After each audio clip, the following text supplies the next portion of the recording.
इस आजमगढ़ को जब माननीय मुलायम सिंह जी सांसद हुए, अखिलेश यादव जी सांसद हुए और धर्मेंद्र यादव जी सांसद हुए, तब से वहां लोग ये कहने लगे हैं कि ये समाजवादी पार्टी का गढ़ मानते हैं।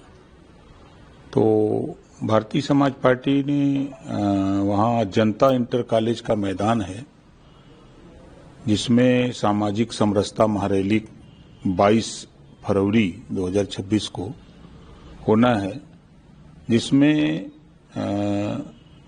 लाखों लोगों के आने का व्यवस्था बनाई जा रही है और काफी पूरे जिले से लोगों को वहां, और 10 विधानसभा है वहां, कम से कम 10,000 प्रबुद्ध वर्ग, जिसको ब्राह्मण कहते हैं, वो आ रहा है। मौर्य है, चौहान है, बिंद है, केवट है, मल्लाह है, राजभर है, नाई है, प्रजापति है, गोंड है, खरवार है। ये हर समाज के लोग उस रैली में शिरकत कर रहे हैं। ये 2027 का जो चुनाव है, उस चुनाव का शंखनाद होगा। और उसी दिन समाजवादी पार्टी के गढ़ में अब एनडीए अपनी ताकत के साथ उभरेगा और 10 की 10 सीट जीत करके एनडीए की झोली में जनता वहां देगी। ये साबित होगा 22 फरवरी को, जिसको लेकर के पूरे प्रदेश से वहां हमारे जो राष्ट्रीय स्वयं देव सेना के जो कमांडर हैं वो आ रहे हैं, वो भी अपना प्रदर्शन करेंगे। और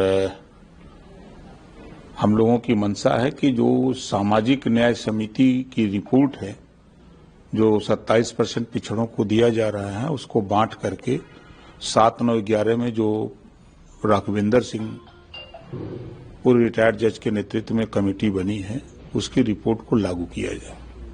इस उद्देश्य से लेकर के, चूंकि चाहे सपा की सरकार रही हो, चाहे कांग्रेस की रही हो, चाहे किसी की सरकार रही हो, हमेशा अति पिछड़ा, अति दलित और अल्पसंख्यक उपेक्षित रहा है। तो जब संविधान के दायरे में उनको व्यवस्था मिली है, तो उस व्यवस्था के तहत उनको सामाजिक न्याय के दायरे में उनको हिस्सेदारी मिलना चाहिए।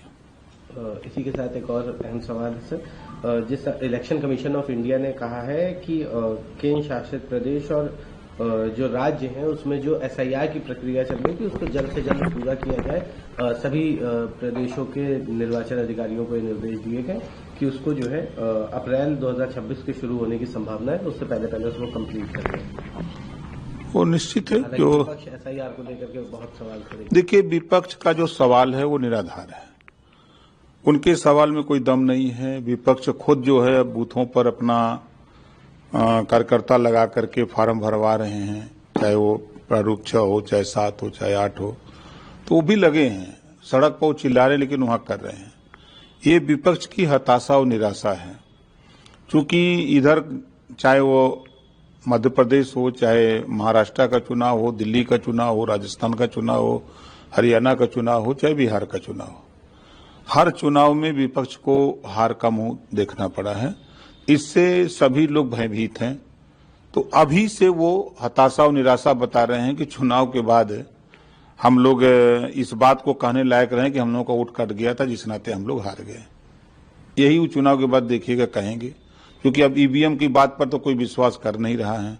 तो अब इन लोगों ने वही फॉर्म 7 की दुहाई दे रहे हैं। फॉर्म 7 को लेकर के अखिलेश यादव ने बहुत बस उसी की दुहाई दे रहे हैं, ताकि चुनाव के बाद भी वो कह सकें कि देखिए, मैं पहले भी कहा था, आज हमारा वोट कट गया, जिसकी वजह से हमारी हार हुई है। सर, एक पिक्चर आई थी कुछ समय पहले, केरला में कुछ लड़कियों को ले जाई गई, कुछ उनके साथ की ही मुस्लिम सहेलियों ने किस तरह से उनको धर्म परिवर्तन करवाया और तमाम चीजें हुई। उसके बाद उन्हें किस तरह से जीवन की प्रताड़ना झेलनी पड़ी।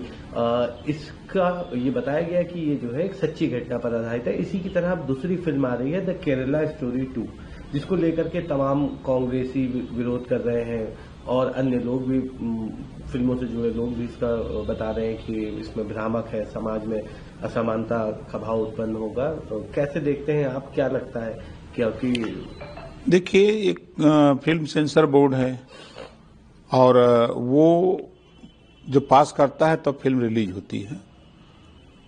तो अगर उसमें कोई इस प्रकार का दृश्य है कि समाज में उसका गलत मैसेज जाता है, तो जब फिल्म दिखाई जाती है, अगर उस पर आपत्ति आती है तो वो हिस्सा काट के निकाल दिया जाता है। काफी अध्ययन के बाद तब फिल्म रिलीज होती है।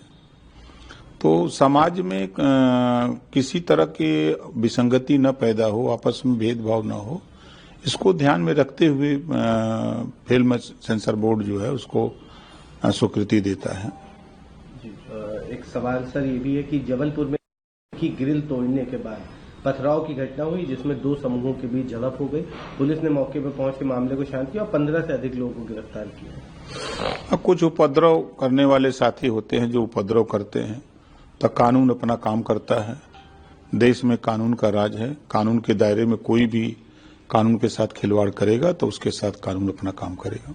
एक आखिरी सवाल है सर, आज राहुल गांधी जो है वो लखनऊ पहुंचे हैं, वो सुल्तानपुर जा रहे हैं। सुल्तानपुर कोर्ट में उनके ऊपर मानहानि का एक मुकदमा था जिसमें आज सुनवाई के दौरान उनको हाजिर होना था, वो पहुंचे। देखिए, निश्चित है कि अब न्यायालय का मामला